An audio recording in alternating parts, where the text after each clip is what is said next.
E aí, pessoal, como é que vocês estão? Hoje foi um dia muito cheio, né? Com essa notícia da prisão do MC Pose. As redes sociais foram tomadas aí por diversas opiniões, umas favoráveis aí à prisão do cantor e outras contrárias à prisão. Mas o que mais me chamou a atenção foi a manifestação de alguns amigos artistas do cantor. E uma dessas manifestações foi do MC Cabelinho, que fez um vídeo dizendo as seguintes palavras. Prestem atenção. Fé, tropa, deixa o cabelinho dar um papo aqui pra você, mano. Pega a visão. Desde sempre, a cultura preta, favelada, periférica é criminalizada. Desde sempre. Cultura preta, periférica e favelada, ela é criminalizada. Eu não acredito que isso seja verdade. O que eu acredito é que, nas últimas décadas, o poder público se afastou da periferia, enquanto o crime organizado cresceu, tomou e dominou a periferia, trazendo perigo, mortes, tráfico e tudo o de ruim que a gente vê dentro da periferia. Então, não é uma questão de marginalização do lugar. É a situação pela qual as periferias do Brasil se encontram hoje, a situação de calamidade. Você usando a internet que a facção criminosa ordena, comprando gás de facção criminosa, é, é, servindo a sua casa muitas vezes de esconderijo, é isso. Acho que não tem criminalização, não tem marginalização da periferia em si. Acho que isso é uma situação que o poder público se afastou e agora ele precisa tomar. E se for a força, que seja. Mas olha o que ele segue dizendo. E ultimamente, mano, isso vem se intensificado, tá ligado? Tu veio o caso da Aliante Uruan, agora a gente viu, tá vendo aí o caso do Pose. Diz sobre a lei anti-Oruan e agora o caso do MC Pose. A gente precisa lembrar o seguinte, gente, o PL anti-Oruan, ele foi protocolado, criado e protocolado pela vereadora Amanda Vitorazzo, e isso é importante dizer, porque nós precisamos deixar claro que quem levantou a bandeira contra as maiores facções criminosas do Brasil foi uma vereadora de São Paulo, uma mulher. Não foi o Jair Bolsonaro, não foi nenhum deputado bolsonarista, não foi ninguém que fez aqui a arminha e disse que no discurso que bandido tinha que ser preso. Não, não foi nenhum desses. Esses continuam no poder, usufruindo do dinheiro público e fazendo a farra que sempre fizeram. Quem está levantando a bandeira contra o crime organizado é uma vereadora de São Paulo do Movimento Brasil Livre, Amanda Vitorazzo. Isso precisa ser dito. Gravem esse nome. E o PL foi batizado com o nome do Oruan devido às polêmicas, devido às músicas, devido à postura do Oruan. Então, acho que é justo, é válido. Mas o PL tem um número e o PL não é sobre o Oruan. O PL é sobre todo artista que propaga o crime organizado com shows pagos através do dinheiro público. Isso é importante frisar. O que me deixa intrigado é que, tipo assim, quando eu atuei na novela das nove, que eu fiz um papel de traficante em Amor de Mãe na Globo, era arte, né? Quando eu fiz um papel de bandido na novela Vai na Fé, das 7 da Globo, era arte. Quando um roteirista escreve a vida de um traficante e relata o que acontece na favela. Né? Quando ele fez uma novela na Globo, quando ele era um traficante, quando um roteirista escreve a vida de um traficante, é arte. A gente precisa lembrar o seguinte, gente. A novela, ela não relata 1% do que é a realidade do ser humano. Nem na periferia e nem na vida, numa empresa, nada que você vê numa novela. Você pode ver o que for ali na novela, gente. É uma imaginação de alguém escreveu ali. O que acontece na favela, somente quem vive, quem viveu na favela sabe. Esses caras aí, o Cabelinho provavelmente sabe o que é uma favela de verdade. Provavelmente deve ter crescido aí em alguma favela, provavelmente já deve ter frequentado. Então o cara sabe. Mas hoje ele é um jovem rico, andando no melhor carro, tem uma melhor casa, as melhores roupas, se alimenta com a melhor comida. Esse cara não tem noção de 1% hoje do que é a realidade de um pobre negro favelado de verdade. Convenhamos. É hipocrisia. Esse discurso é um discurso hipócrita. Quem entende o que é a favela é o seu Joãozinho, que acorda 4h20 da manhã e anda 2, 3 quilômetros, porque o ônibus não entra na favela dele, para poder pegar o ônibus e trabalhar. Quem entende o que é a favela é a Dona Maria, que sai para trabalhar todo dia cedo e preocupada sobre se ela vai ser assaltada no caminho do trabalho. Quem entende sobre a favela é o pai e a mãe, que tem os seus filhos muitas vezes aí sendo influenciados por músicas cantadas pelo seu amigo Cabelinho. Então, não venha com esse papinho papo hipócrita, tá joia? Isso aí é coisa de quem não faz noção do que é a realidade da favela hoje. Agora, quando um MC funkeiro, favelado, relata a realidade, o que acontece na favela e nas músicas dele, é apologia ao crime. Vocês percebem o quanto isso é subjetivo? O Cabelinho fala o seguinte, quando o cantor canta a realidade. Gente, olha essa música. Vocês acham que isso daqui é a realidade da favela? Sobre uma vingança de uma facção criminosa em cima de uma morte de uma pessoa. Aí ele fala várias armas e etc. Agora olha essa. Olha que legal. Deixa pra depois. Quem fecha com o PZ, levanta a mão e faz o gol. Acho que vocês acham mesmo que isso é a realidade? Gente, é uma coisa assim, fora da lógica. E o que é interessante é que esse vídeo do Cabelinho já tá com mais de 1 milhão de visualizações. Comentários de essa luta é nossa. Aulas. Palmas. A gente precisa entender que o que está sendo feito não é contra o funk. Não.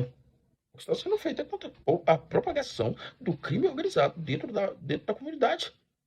É simples. Vocês não querem ser presos? Parem de cantar músicas do Comando Vermelho, do PCC e de qualquer outra facção criminosa que possa existir. Simples assim.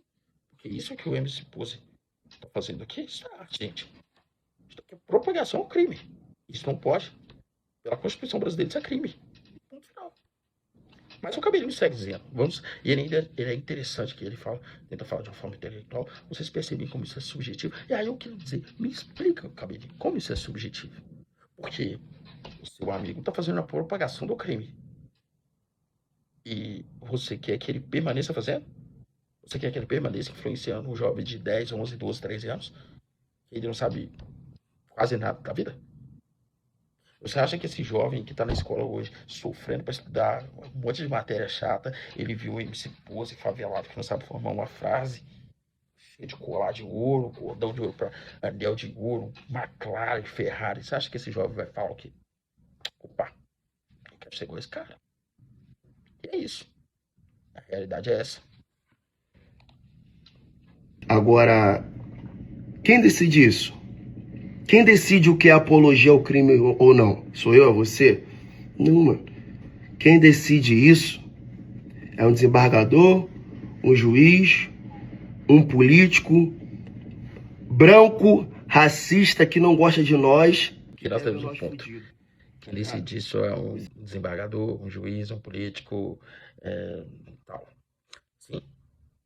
Eles estudaram, se capacitaram, e por mais que eu discorde de muito sobre o que é a lei brasileira hoje, essas pessoas se capacitaram para isso.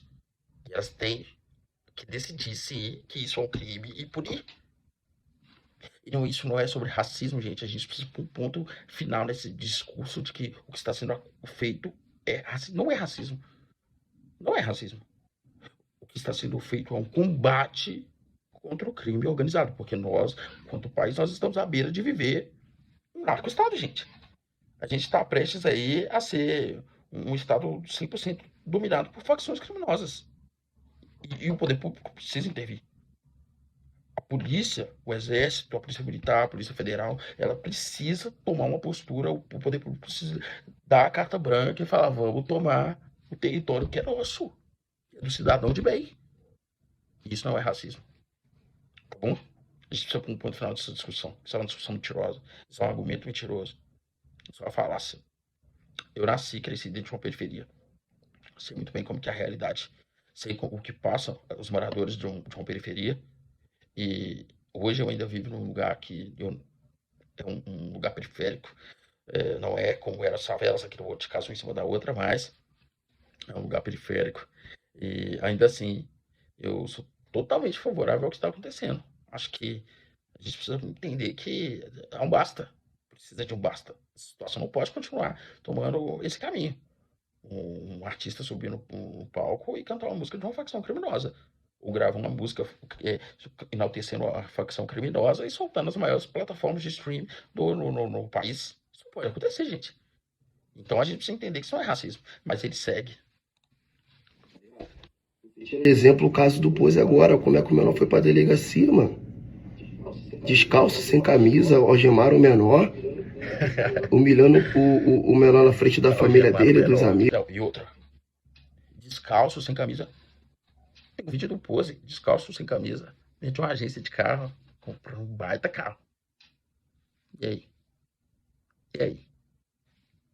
Agora, menor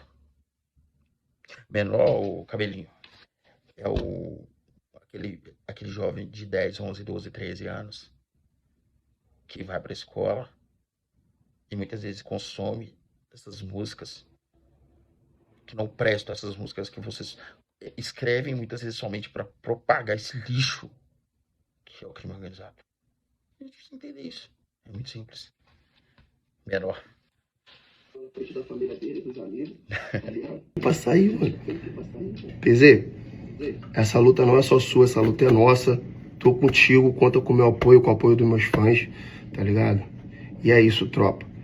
Tamo junto, obrigado pelo carinho de todos. A luta pode ser sua, pode ser de parte dos seus fãs, que é engraçado que esse cara tem 20 milhões de seguidores. Isso é um retrato do Brasil, gente. Muitas vezes as pessoas perguntam assim, por que o país é isso, por que o país é aquilo? Aqui, o retrato tá aqui. Esse cara tem 20 milhões de seguidores, esse cara fala para 20 milhões de pessoas. A luta pode ser sua, pode ser dessa galera. Mas essa luta não é de todo mundo, essa luta não é minha. Não me sinto representado por vocês. Não me sinto representado pelo Pose, pelo Rohan. Não. E eu não tenho nada contra vocês. Mas eu acho que vocês precisam entender que querem continuar cantando o funk, parem de propagar o crime. Simples assim. Parou de propagar o crime. Vocês continuam cantando as músicas de vocês. É muito simples.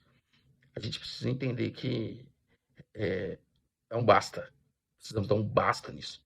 Precisamos colocar um ponto final nesse assunto que é o domínio do crime organizado no Brasil. Entendeu? E o retrato do Brasil é isso aí. É esse país que a gente, infelizmente, a gente não tem educação, não tem saúde, não tem nada. E muitas vezes, por não ter isso, a gente fica produzindo esse tipo de gente aqui, ó. O tipo de gente que vai defender o crime, que vai defender o bandido.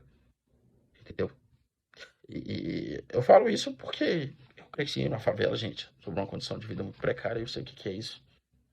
Eu sei porque muitas vezes o favelado ele vai defender sim o outro favelado, o bandido, o criminoso. Porque ele acha que não, a gente é irmão aqui. O cara não teve oportunidade, ele foi por crime porque não teve oportunidade. E porque o Estado político não dá oportunidade para o político, é um bandido, um corrupto. A gente é esse um mundo que fica girando assim. O Estado não dá uma educação de qualidade, não dá saúde. Aí ele produz esse tipo de gente vai e fala do Estado, o Estado segue. E é assim, um ciclo viciante de produção de pessoas que vão somente poluir a sociedade. Esse é o meu recado para vocês. Eu espero que o poder público não fique somente no MC Pose, que parta para cima de todos os que propagam o crime organizado. E isso não é só sobre o funk. Qualquer gênero musical que propagar qualquer facção criminosa, ele precisa ser punido. E o recado está dado. É isso. Valeu.